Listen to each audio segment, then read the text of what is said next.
Hello, this is Compound Interest Stock Guy, and today in this video, are you afraid of the dark? No, I'm just kidding. But we're going to talk about how I bought the Zena.Rts with my TD brokerage, how I call them in. I'm going to talk about the deal with Jim Cramer, my opinion on Jim Cramer. I might get into some more information, but I think I'm going to make another video on this. Some other topics, so stay tuned. Anyways, if you're new to the channel, please subscribe, hit the bell down below, give me thumbs up. I do truly appreciate it. I also want to disclose I'm not a financial advisor. This is just for entertainment, information purposes. Do not buy or sell based on anything I talk about.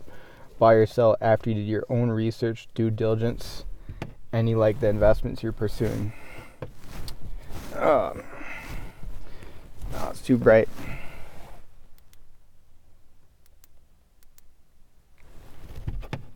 Yep. So anyways, let's talk about how I dealt with my Zena.Rts and what TD brokerage, what they said was basically, okay, so I had 4,500 shares. I had 2,000 in one, I think my TFSA, and then 2,500 in my cash.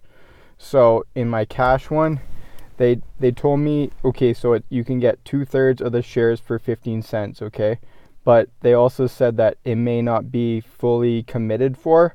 So then there was to give me another 390-ish. It was like 393, 391 shares. So I was able to get, is it 1,600, 1,660 or something plus 390. So close to about 2,000 shares for having the 2,500 shares in my cash account. And then in my TFSA, I was able to get 1,366. So I was able to get about 3,400 shares for 15 cents. So close to about like 510. I don't think it costs for commissions for that, just because it's like a brokerage deal.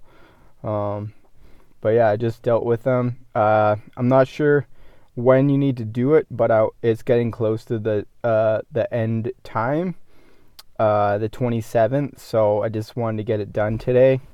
Just did some banking today, right? So just felt because it's like 4 cents off of that 15-cent range, I figured might as well. It's worth a shot. Just, worst case scenario is it goes down to like 10 cents or 9 cents, but my gut instinct is saying that I think at least 15 million worth of shares are gonna get filled for this rights offering. So and it could be over the full amount, could be like 20 million. The more it is, then the more dilution, but at the same time it's good money for them. I think they know that they can't be spending money like crazy, so they got to be more intelligent now because the capital markets are pretty closed right now. So yeah, I think the capital markets may open up for USA when it gets to be the SAFE Act and all that stuff kind of goes through, but until then it's just kind of closed. I mean, the financing isn't at the best deals, right? Basically, everybody has to take the share price down to get their financing. So yeah, the market really beats the shit out of them. Okay, so let's talk about Jim Cramer. I didn't really want to talk about Jim Cramer, but I watched the video and then I just said fuck it, I might as well say my viewpoint on it. So basically, I think Jim Cramer does have a few points. Basically the market, the price per gram is going to go down. It's been going down. I'm even hearing negative reports about the price that they set for the German tender.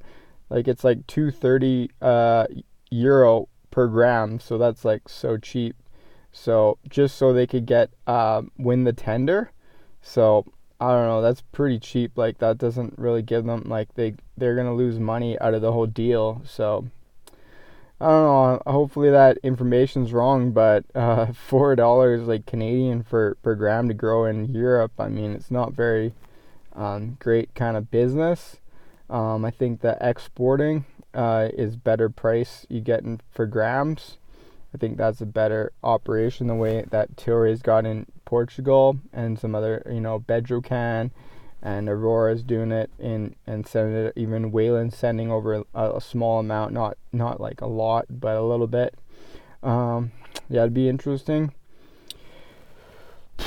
So I mean, I agree with his sentiment. Basically, where it is in the sector, basically the market isn't very good.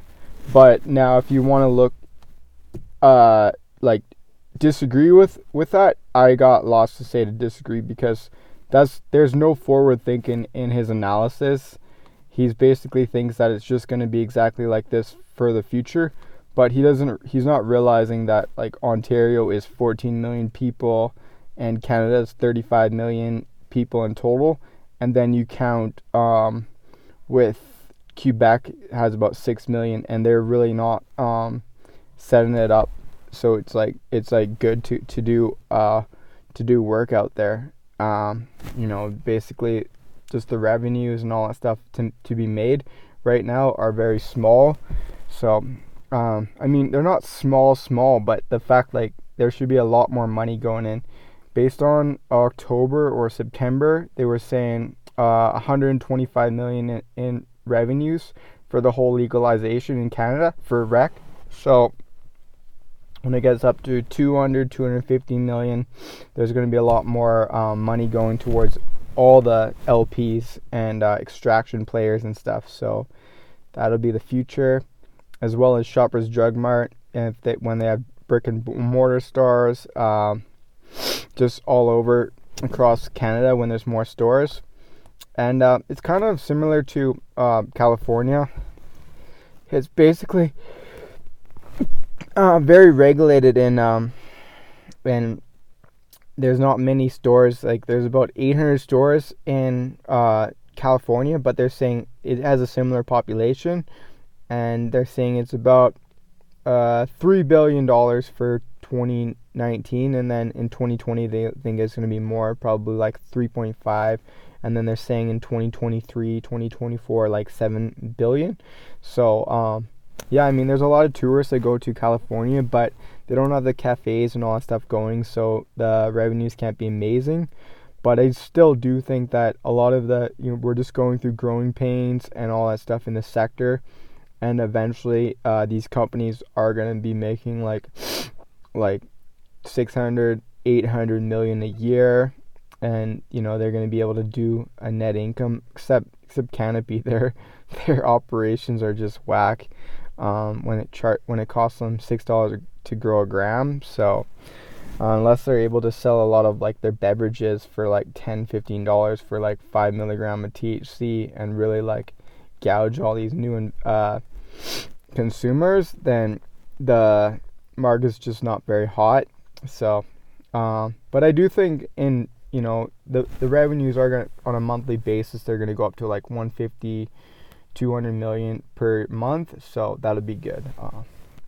Yeah, I mean, that's pretty much what I want to say. I think he's absolutely wrong. I don't think that the industry is dead. I think there's a lot more to go. Just look at Florida. I mean, they have 120 million in tourists that go there a year, and that they spend like $60 billion in expenses. So obviously that's going to get funneled towards the cannabis market when it's recreational. And then there's just a lot more people that are going to get into medical cannabis. And so I mean, the companies in Florida are really set up. There's about 20 million people in Florida, so I mean, if they go after about like 2 to like even 5 million, even like 10 to 25% of the whole population, and they're getting that. If True Leaf starts getting like 5% of the population, I mean, it's just going to grow their revenues.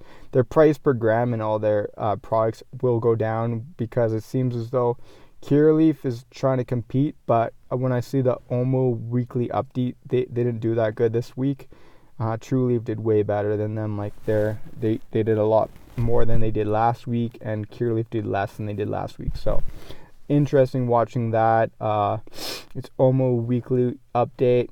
I'm gonna check that report, as well as there's a Twitter guy named Harpua, Harpua, and he always does reports for OCS, how they're selling online. So I watched that, and Village Farms has been killing it on there lately. So anyways, that's my information for now. Anyways, keep compounding your info, listen to my lingo, and until next time, peace. I'm out.